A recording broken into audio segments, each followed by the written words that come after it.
के नाम से मुंबई से ताइवान एक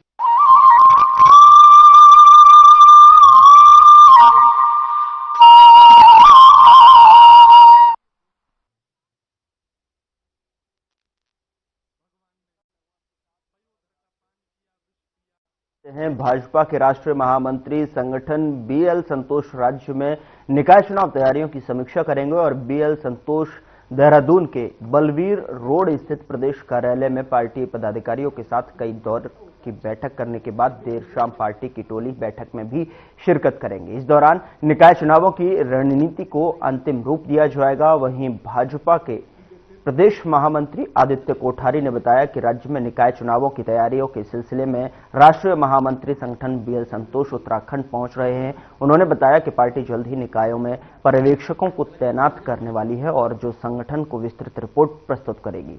आरक्षण पर स्थिति साफ होते ही प्रत्याशी चयन के काम को अंतिम रूप दिया जाएगा।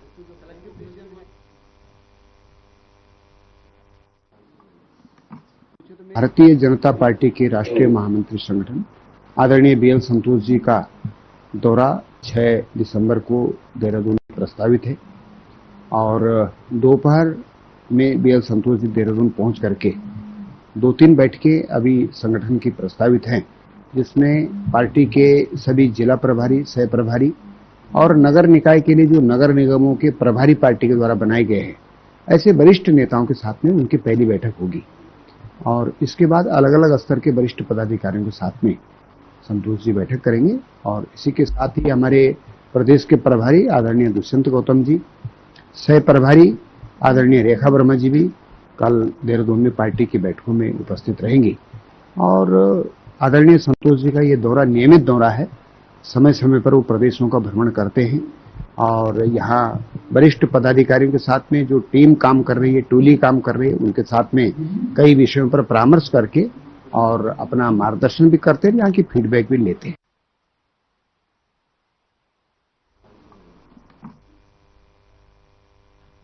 उधर उत्तराखंड की धामी सरकार बेहतर कर जो है आदायनी की जाएगी। राज्य के विकास में भागीदारी करने वाले राज्य के 160 व्यापारियों को सम्मानित करेंगे। आपको बता दें कि वित्त मंत्री डॉक्टर प्रेमचंद अग्रवाल ने पंजीकृत व्यापारी सम्मान योजना को मंजूरी दे दी है और इस योजना में व्यापारियों का जिलेवार चयन किया जाएगा। तो वहीं देहरादून और हरिद्वार के 20-20 और यूएस नगर व नैनीताल के 15-15 व्यापारियों को इस योजना में चुना जाएगा। बाकी 9 जिलों में 10-10 व्यापारियों को सम्मान योजना में चुना जाएगा। इस योजना में वस्तुओं और सेवाओं के सभी थोक और खुदरा व्यापारियों को सम्मिलित किया जाएगा।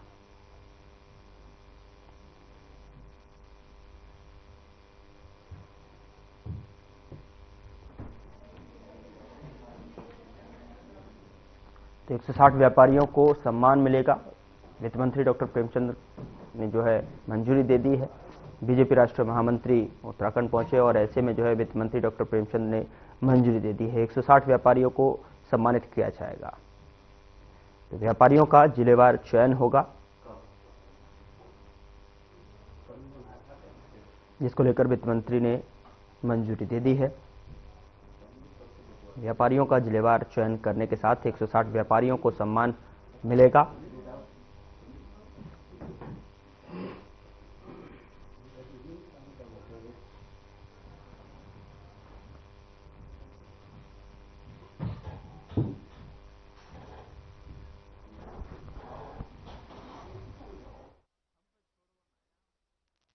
देखिए, आप जानते हैं कि हम लोग और माननीय मुख्यमंत्री जी के मार्गदर्शन में अपने अपने विभागों में एक नवाचार करने का काम करते हैं।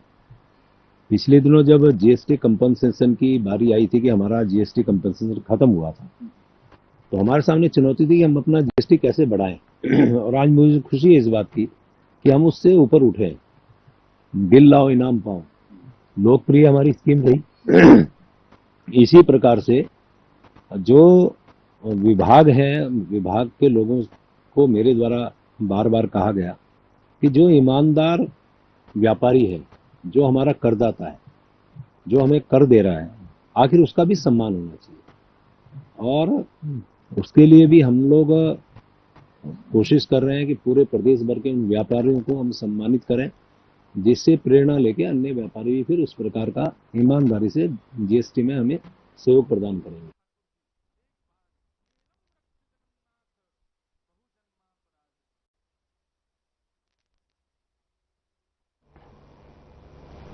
उधर खेल मंत्री रेखा आर्य ने राष्ट्रीय खेल सचिवालय देहरादून में विभागीय अधिकारियों की बैठक ली और इस दौरान उन्होंने अधिकारियों को जरूरी निर्देश दिए हैं। बैठक में 38वें राष्ट्रीय खेलों की तैयारियों पर चर्चा की गई है। मंत्री रेखा आर्य ने बताया कि बैठक में 38वीं राष्ट्रीय खेलों की तैयारियों पर चर्चा की गई। इसके लिए उन्होंने 30 दिसंबर तक सभी तैयारियां पूरा करने के निर्देश अधिकारियों को दिए गए हैं। और साथ ही आपको बता दें कि वहीं बैठक में उन्होंने मुख्यमंत्री पुष्कर सिंह धामी की खेल पुरस्कार राशि दोगुना करने और भोजन भत्ता बढ़ाने की घोषणा के बाद भी आदेश न होने पर नाराजगी जताते हुए जल्द इस संदर्भ में आदेश कराने को कहा है।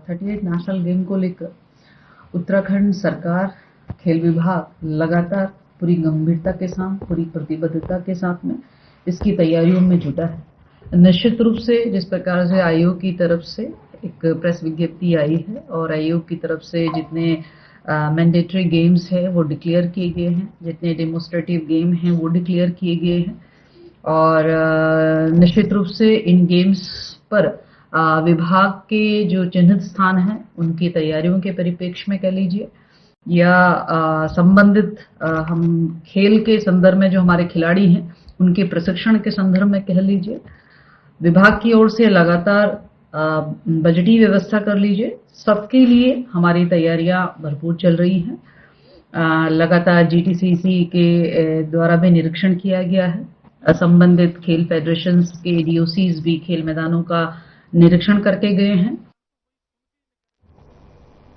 उत्तर प्रदेश के सभी जिलों में शिक्षा की गुणवत्ता को बनाए रखने के लिए जिला शिक्षा एवं प्रशिक्षण संस्थान यानी कि डाइट की अहम भूमिका है। और आपको बता दें कि जिन्हें अब स्मार्ट डाइट बनाने की तैयारी की जा रही है। इसी कड़ी में उत्तराखंड के शिक्षा मंत्री डॉक्टर धन सिंह रावत ने राजधानी देहरादून के डाइट संस्थान में चल रहे निर्माण कार्यों का निरीक्षण किया, जिसके दौरान डीजी शिक्षा झरना कमठान भी मौजूद रहे। वहीं इस बीच शिक्षा मंत्री डॉक्टर धन सिंह रावत ने कहा कि प्रदेश का सभी डाइट संस्थाओं को स्मार्ट डाइट बनाने के लिए तेजी से काम चल रहा है।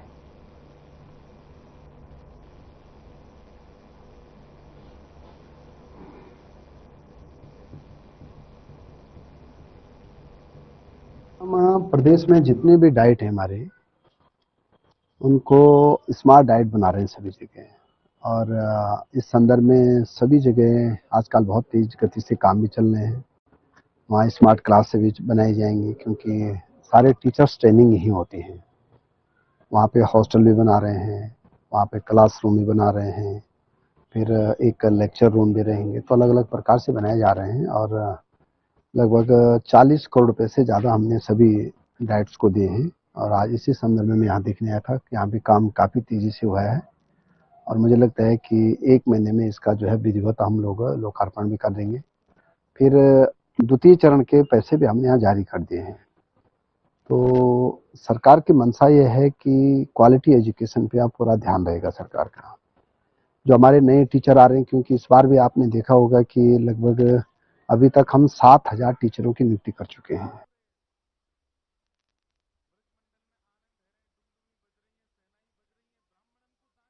यहां रुक रहे हैं एक छोटे से ब्रेक के लिए। ब्रेक के उस पार खबरों का सिलसिला लगातार जारी है।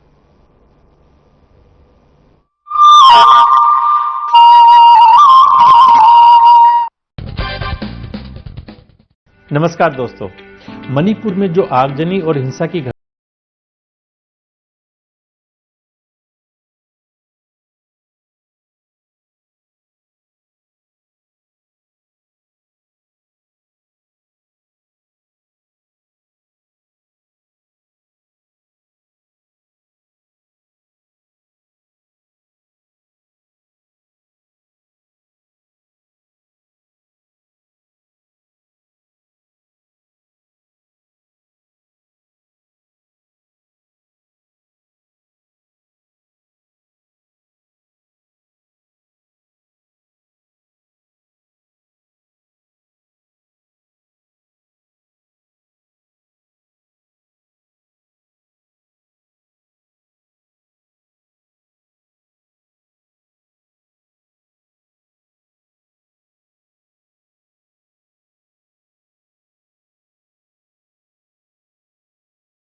शायद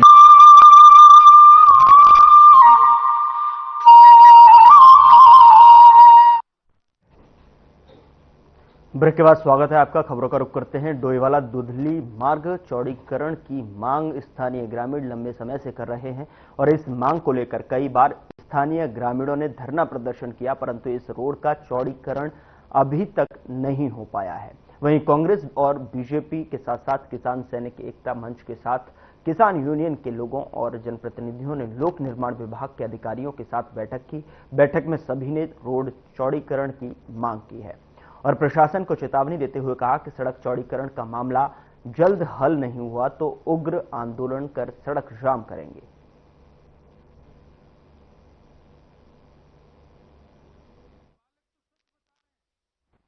और जैसा उन्होंने बताया इस बार भी जो 10 सड़कों के देखिए, आरोप प्रत्यारोप तो चलते रहते हैं, लेकिन मुख्य विषय जो है दूधली डोईवाला जो मार्ग है ये महत्वपूर्ण मार्ग है।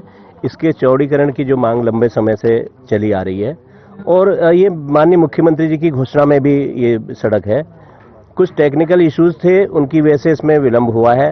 कुछ बजट का जो प्रावधान था वो जिस रूप में विभाग ने अपना एस्टीमेट बना करके दिया था, शायद उसमें कुछ टेक्निकल फॉल्ट्स थे और उनको दुरुस्त करने में थोड़ा समय लगा है।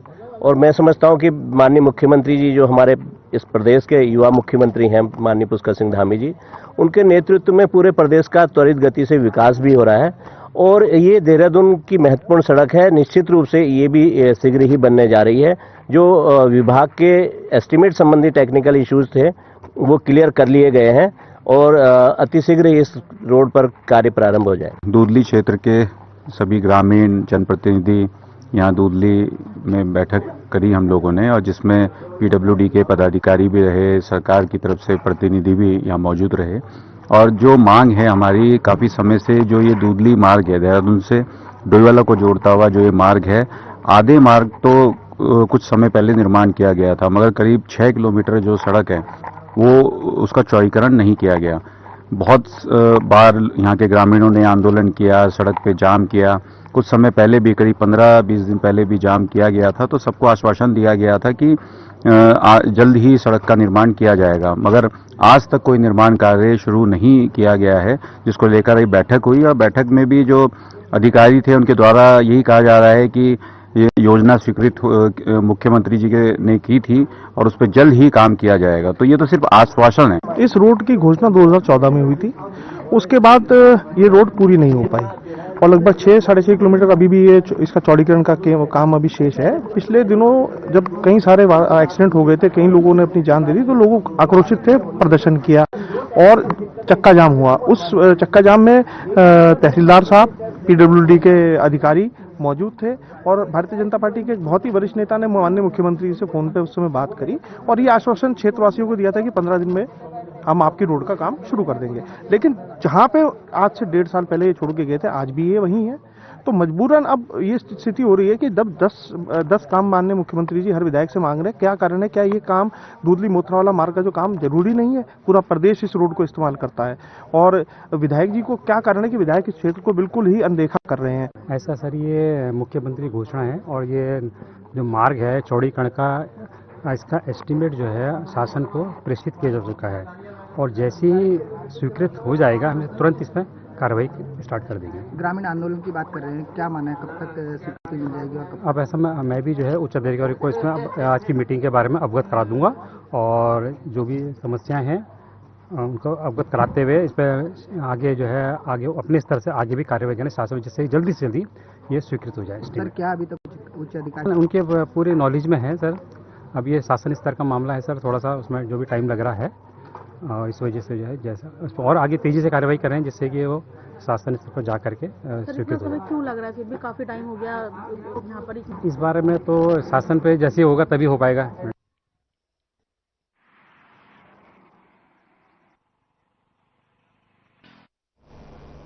उधर जिलाधिकारी संदीप तिवारी ने स्प्रिंग एवं रिवर रिजुविनेशन के लेकर अथॉरिटी की बैठक की है। आपको बता दें कि रिजुविनेशन अथॉरिटी ने बैठक करने के साथ साथ प्राकृतिक जल स्रोत नौले धीरे और नदियों के साथ साथ जल संरक्षण एवं संवर्धन को लेकर किए जाने वाले प्रस्तावित कार्यों की समीक्षा की गई। बैठक में समिति की ओर से 10 योजनाओं को स्वीकृति प्रदान की गई है और इस दौरान जिलाधिकारी ने निर्देशित किया कि वन, सिंचाई और पेयजल विभाग मिलकर जनपद में जल संवर्धन के लिए चिन्हित जल स्रोतों के पूरे क्षेत्र का तकनीकी सर्वेक्षण करते हुए ठोस योजनाओं के प्रस्ताव तैयार करें। उन्होंने विभागीय अधिकारियों को प्रस्तावित योजनाओं के आउटकम के साथ में प्रस्ताव प्रस्तुत करने की बात कही है। साथ ही उन्होंने राज्य स्तर पर स्वीकृति के लिए भेजी जाने वाली योजनाओं की विस्तृत रिपोर्ट उपलब्ध कराने के आदेश दिए हैं।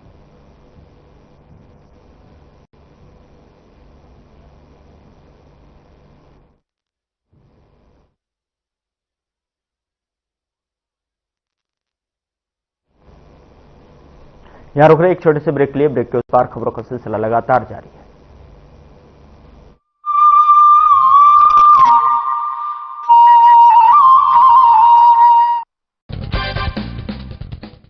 नमस्कार दोस्तों, मणिपुर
ब्रेक के बाद स्वागत है आपका। खबरों का रुख करते हैं। खबर चमोली से है, जहां पर जिलाधिकारी संदीप तिवारी ने जल जीवन मिशन के अंतर्गत संचालित कार्यों की प्रगति समीक्षा की और उन्होंने जल संस्थान और जल निगम को जल जीवन मिशन स्वीकृति योजनाओं को तेजी से पूरा करने के निर्देश दिए हैं। उन्होंने जल निगम और जल संस्थान कर्णप्रयाग के शेष स्कीमों को जल्द ही करने के साथ साथ हर घर जल सर्टिफिकेशन में तेजी लाने के निर्देश दिए हैं। वहीं जिलाधिकारी ने निर्देशित किया कि जल जीवन मिशन के तहत संचालित योजनाओं को गुणवत्ता के साथ मिशन मोड में पूरा किया जाए। जो योजनाएं पूर्ण हो गई हैं उनका एनजीओ के माध्यम से शीघ्र जियो टैगिंग कराया जाए।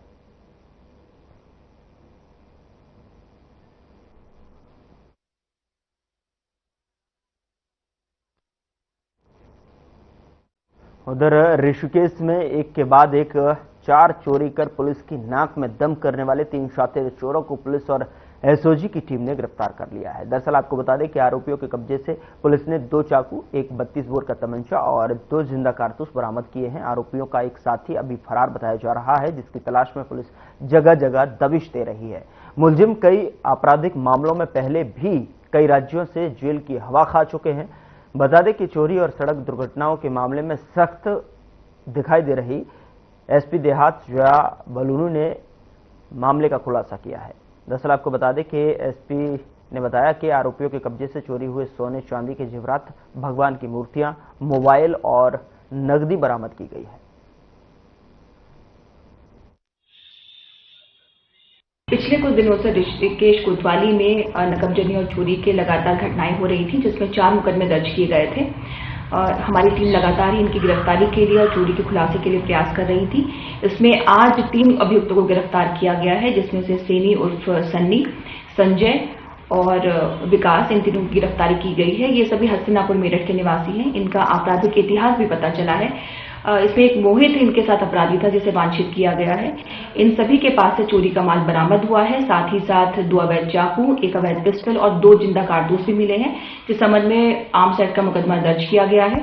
इन सभी से पूछताछ के बाद इन्हें माननीय न्यायालय में पेश किया जा रहा है।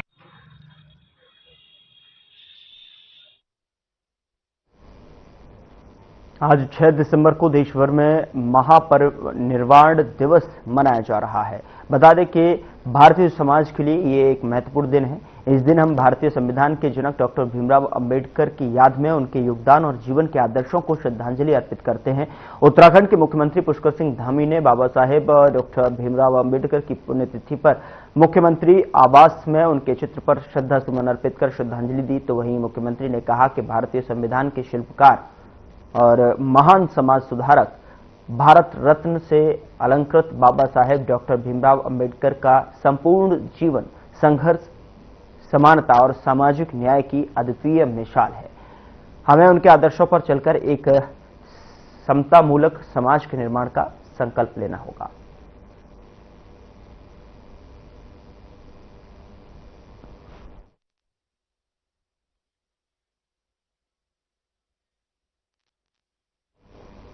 उधर उत्तराखंड में आगामी दिनों में निकाय चुनाव होने की संभावना है, जिसको लेकर राजनीतिक दलों ने अपनी कमर कस ली है। दरअसल आपको बता दें कि कांग्रेस ने बीते दिनों निकाय चुनाव, पंचायत चुनाव और सहकारिता चुनाव को लेकर जिला प्रभारियों की नियुक्ति की थी और ऐसे में अब कांग्रेस में बैठकों का दौर शुरू हो चुका है।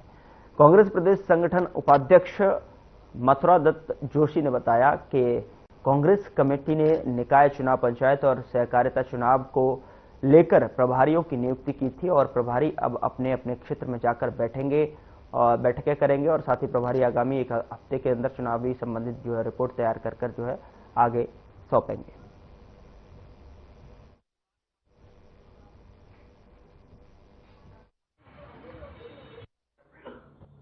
उत्तराखंड कांग्रेस कमेटी ने नगर निकाय चुनाव, पंचायत चुनाव और कोऑपरेटिव चुनाव को दृष्टिगत रखते हुए 13 के 13 जनपदों में अपने प्रभारियों की नियुक्ति की है। अधिकांश प्रभारी गणों ने जिलों में जाकर बैठकें भी की हैं और बैठकें गतिमान भी हैं और 1 हफ्ते के अंदर अंदर सारे प्रभारी गण जिलों में जाकर जिला कांग्रेस कमेटी के माध्यम से नगर निकाय, पंचायत और कोऑपरेटिव चुनाव के संबंध में कांग्रेस के कार्यकर्ताओं से राय मशवरा करेंगे और जो भी फीडबैक आएगा उसको प्रदेश कांग्रेस कमेटी को देंगे। उसके बाद प्रदेश कांग्रेस कमेटी अग्रतर कार्रवाई करेगी।